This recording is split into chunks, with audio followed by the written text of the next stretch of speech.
ಅಪರಿಚಿತ ಸಂಖ್ಯೆಗಳಿಂದ ಬರುವಂತಹ ಕರೆಗಳಿಗೆ ಈ ಕರೆ ಮಾಡಿದವರ ಹೆಸರನ್ನ ಕಂಡು ಹಿಡಿಯುವುದಕ್ಕೆ ನೀವು ಇನ್ನು ಮುಂದೆ ಟ್ರೂ ಕಾಲರ್ ನಂತಹ ಅಪ್ಲಿಕೇಶನ್ಸ್ ಗಳನ್ನ ಬಳಸಬೇಕಾಗಿಲ್ಲ.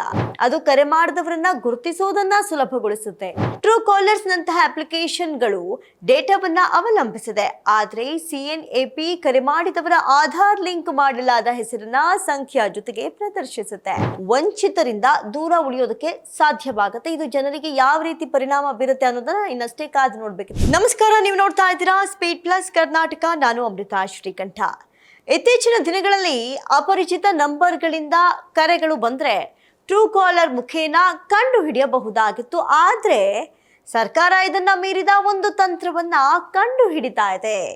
ಇತ್ತೀಚೆಗೆ ದೇಶದಲ್ಲಿ ಸೈಬರ್ ಅಪರಾಧಗಳ ಪ್ರಕರಣಗಳು ದಿನೇ ದಿನೇ ಹೆಚ್ಚಾಗ್ತಾ ಇದ್ದು ಜನರು ವಂಚನೆಗೆ ಒಳಗಾಗ್ತಾ ಇದ್ದಾರೆ. ವಂಚನೆ ಮತ್ತು ಸ್ಕ್ಯಾಮ್ ಕರೆಗಳನ್ನ ತಡೆಗಟ್ಟುವುದಕ್ಕೆ ಈ ಒಂದು ವ್ಯವಸ್ಥೆಯನ್ನ ಜಾರಿಗೆ ತರಲಾಗ್ತಾ ಇದೆ. ಇದೀಗ ಸರ್ಕಾರವು ಕಾಲಿಂಗ್ ನೇಮ್ ಪ್ರೆಸೆಂಟೇಷನ್ ಸಿಸ್ಟಮ್ ಅನ್ನ ಪರೀಕ್ಷಿಸುತ್ತಿದೆ. ಇದು ಟ್ರೂ ಕಾಲರ್ ನಂತೆಯೇ ಇದೆ, ಆದ್ರೆ ಸರ್ಕಾರಿ ವ್ಯವಸ್ಥೆ ಆಗಿದೆ. ನೀವು ಕರೆ ಸ್ವೀಕರಿಸಿದಾಗ ಇದು ಆಧಾರ್ ಲಿಂಕ್ ಮಾಡಲಾದ ಕರೆ ಮಾಡಿದವರ ನಿಜವಾದ ಹೆಸರನ್ನ ಮೊದಲು ತೋರಿಸುತ್ತೆ. ನೋಡಿ, ಇದು ಎಷ್ಟು ಇಂಪಾರ್ಟೆಂಟ್ ಆಗಬಹುದು. ಇಷ್ಟು ದಿನ ನಾವು ಸ್ಕ್ಯಾಮ್ಗಳನ್ನೆಲ್ಲ ನೋಡ್ತಾ ಇದ್ವಿ, ಆದ್ರೆ ಇನ್ನು ಮುಂದೆ ಅದಕ್ಕೆ ತಡೆ ಬೀಳುತ್ತೆ. ಇನ್ನು ಸ್ಕ್ಯಾಮ್ ಮತ್ತು ವಂಚನೆಯನ್ನ ಕಡಿಮೆ ಮಾಡುವಂತಹ ನಿಟ್ಟಿನಲ್ಲಿ ಈ ಒಂದು ವ್ಯವಸ್ಥೆಯನ್ನ ವಿನ್ಯಾಸಗೊಳಿಸಲಾಗಿದೆ. ಅಪರಿಚಿತ ಸಂಖ್ಯೆಗಳಿಂದ ಬರುವಂತಹ ಕರೆಗಳಿಗೆ ಈ ಕರೆ ಮಾಡಿದವರ ಹೆಸರನ್ನ ಕಂಡು ಹಿಡಿಯುವುದಕ್ಕೆ ನೀವು ಇನ್ನು ಮುಂದೆ ಟ್ರೂ ಕಾಲರ್ ನಂತಹ ಅಪ್ಲಿಕೇಶನ್ಸ್ಗಳನ್ನ ಬಳಸಬೇಕಾಗಿಲ್ಲ. ಭಾರತ ಸರ್ಕಾರವು CNAP ಎನ್ನುವಂತಹ ಹೊಸ ಕಾಲರ್ ID ವ್ಯವಸ್ಥೆಯನ್ನ ಪರಿಚಯಿಸ್ತಾ ಇದೆ. ಅದು ಕರೆ ಮಾಡಿದವರನ್ನ ಗುರುತಿಸುವುದನ್ನ ಸುಲಭಗೊಳಿಸುತ್ತೆ. ಸದ್ಯ ಅಪರಿಚಿತ ಸಂಖ್ಯೆಗಳಿಂದ ಬರ್ತಾ ಇರುವಂತಹ ಕರೆಗಳು ಸಂಖ್ಯೆಯನ್ನು ಮಾತ್ರ ತೋರಿಸುತ್ತೆ. ಆದ್ರೆ ಶೀಘ್ರದಲ್ಲೇ ಕರೆ ಮಾಡಿದವರ ಹೆಸರು ಕೂಡ ಇದರಲ್ಲಿ ಗೋಚರಿಸುತ್ತೆ. ಇನ್ನು ದೇಶದ ಹಲವಾರು ಭಾಗಗಳಲ್ಲಿ ಪರೀಕ್ಷೆ ಪ್ರಾರಂಭವಾಗಿದೆ. CNAP ಎಂದರೆ ಕರೆ ಮಾಡುವ ಹೆಸರಿನ ಪ್ರಸ್ತುತಿ. ಇದನ್ನ ಸರ್ಕಾರದಿಂದ ಬೆಂಬಲಿತ ಮತ್ತು ಪರಿಶೀಲಿಸಿದ ಟ್ರೂ ಕಾಲರ್ನ ಆವೃತ್ತಿ ಅಂತಲೇ ಪರಿಗಣಿಸಬಹುದು. ಟ್ರೂ ಕಾಲರ್ಸ್ ನಂತಹ ಅಪ್ಲಿಕೇಶನ್ಗಳು ಡೇಟಾವನ್ನ ಅವಲಂಬಿಸಿದೆ. ಆದ್ರೆ CNAP ಕರೆ ಮಾಡಿದವರ ಆಧಾರ್ ಲಿಂಕ್ ಮಾಡಲಾದ ಹೆಸರನ್ನ ಸಂಖ್ಯೆಯ ಜೊತೆಗೆ ಪ್ರದರ್ಶಿಸುತ್ತೆ. ಅಂದ್ರೆ CNAP ಸರ್ಕಾರಿ ದಾಖಲೆಗಳಿಂದ ಹೆಸರುಗಳನ್ನ ಪಡೆಯುತ್ತೆ. ಯಾರಾದ್ರೂ ಕರೆ ಮಾಡಿದಾಗ ಮೊಬೈಲ್ ಸಂಖ್ಯೆಗೆ ಸಂಬಂಧಿಸಿದ ಆಧಾರ್ ಹೆಸರು ಮೊದಲು ನಿಮ್ಮ ಸ್ಕ್ರೀನ್ ಮೇಲೆ ಡಿಸ್ಪ್ಲೇ ಆಗುತ್ತೆ. ಇದರ ಅರ್ಥ ಕರೆ ಮಾಡಿದವರ ನಿಜವಾದ ID ಆಧಾರಿತ ಹೆಸರು ಮೊದಲು ಕಾಣಿಸಿಕೊಳ್ಳುತ್ತೆ.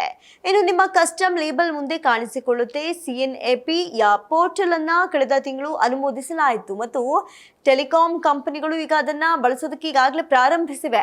ಥರ್ಡ್ ಪಾರ್ಟಿ ಅಪ್ಲಿಕೇಶನ್ಸ್ಗಳನ್ನ ಬಳಕೆದಾರರು ತಮ್ಮ ಪ್ರೊಫೈಲ್ಗಳನ್ನ ರಚಿಸಿದಾಗ ತಮ್ಮದೇ ಆದ ಬಳಕೆದಾರ ಹೆಸರುಗಳನ್ನ ಆಯ್ಕೆ ಮಾಡೋದಕ್ಕೆ ಅನುಮತಿಸುತ್ತವೆ. ಆದ್ರೆ ಇದು ಹಾಗಲ್ಲ. ಇದು ಸಂಖ್ಯೆಗೆ ಲಿಂಕ್ ಮಾಡಲಾದಂಥ ಆಧಾರ್ ಕಾರ್ಡ್ನಿಂದ ಕರೆ ಮಾಡಿದವರ ಹೆಸರನ್ನ ತೆಗೆದುಕೊಳ್ಳುತ್ತೆ. ಇದರ ಜೊತೆಗೆ ಬಳಕೆದಾರರು ತಮ್ಮ ಆಧಾರ್ ಲಿಂಕ್ ಮಾಡಿದ ಹೆಸರುಗಳನ್ನ ಬದಲಾಯಿಸೋದಕ್ಕೆ ಸಾಧ್ಯವಾಗುತ್ತದೆಯೇ ಮತ್ತು ಅವರ ಹೆಸರುಗಳು ಪ್ರತಿ ಕರೆ ಸ್ವೀಕರಿಸುವವರಿಗೂ ಗೋಚರಿಸುತ್ತೆ, ಅಂದ್ರೆ ಡಿಸ್ಪ್ಲೇ ಆಗುತ್ತೆ ಎನ್ನುವಂತಹ ಕೆಲವು ಆರಂಭಿಕ ಪ್ರಶ್ನೆಗಳನ್ನ CNAP ಎತ್ತುತ್ತಿದೆ. ಇನ್ನು ಡೇಟಾ ಗೌಪ್ಯತೆಯ ಬಗ್ಗೆಯೂ ಚರ್ಚೆಗಳು ಪ್ರಾರಂಭವಾಗಿವೆ. ವ್ಯವಸ್ಥೆಯು ಪ್ರಸ್ತುತ ಪರೀಕ್ಷಾ ಹಂತದಲ್ಲಿದ್ದರೂ ಭವಿಷ್ಯದಲ್ಲಿ ಈ ವಿಷಯಗಳ ಕುರಿತು ಸ್ಪಷ್ಟವಾದ ಮಾರ್ಗಸೂಚಿಗಳನ್ನ ನಿರೀಕ್ಷಿಸಲಾಗಿದೆ. ದೇಶಾದ್ಯಂತ ಈ ವ್ಯವಸ್ಥೆಯು ಸಕ್ರಿಯಗೊಂಡಂತೆ ಜನರಿಗೆ ಇದು ತುಂಬಾ ಪ್ರಯೋಜನಕಾರಿ ಆಗಲಿದೆ. ಟೆಲಿಕಾಂ ಆಪರೇಟರ್ಸ್ಗಳು ಇದನ್ನ ಕಾರ್ಯಗತಗೊಳಿಸೋದಕ್ಕೆ ಪ್ರಾರಂಭಿಸಿದೆ. ಆದ್ರೆ ಇದು ಸಾಕಷ್ಟು ಸವಾಲಿನದ್ದಾಗಿರಬಹುದು. ಯಾಕಂದ್ರೆ 2G ಮತ್ತು 3G ನೆಟ್ವರ್ಕ್ಗಳಲ್ಲಿ ಈ ಸೇವೆಯನ್ನ ಒದಗಿಸೋದು ಅಸಾಧ್ಯ. ಆದಾಗಿಯೂ 4G ಮತ್ತು 5G ಬಳಕೆದಾರರಿಗೆ ಇದು ಸುಲಭವಾಗುತ್ತೆ. ಇದರ ಅರ್ಥ 270ರಿಂದ 300 ಮಿಲಿಯನ್ 2G ಬಳಕೆದಾರರಿಗೆ ನೆಟ್ವರ್ಕ್ ಅನ್ನ ಅಪ್ಲೋಡ್ ಮಾಡಬೇಕಾಗತ್ತೆ. ಇನ್ನು ಇದಲ್ಲದೆ 2021ರ ನಂತರ ಬಿಡುಗಡೆಯಾದಂತಹ ಸ್ಮಾರ್ಟ್ ಫೋನ್ಗಳು ಮಾತ್ರ CNAP ವೈಶಿಷ್ಟ್ಯಗಳನ್ನ ಬೆಂಬಲಿಸುತ್ತವೆ.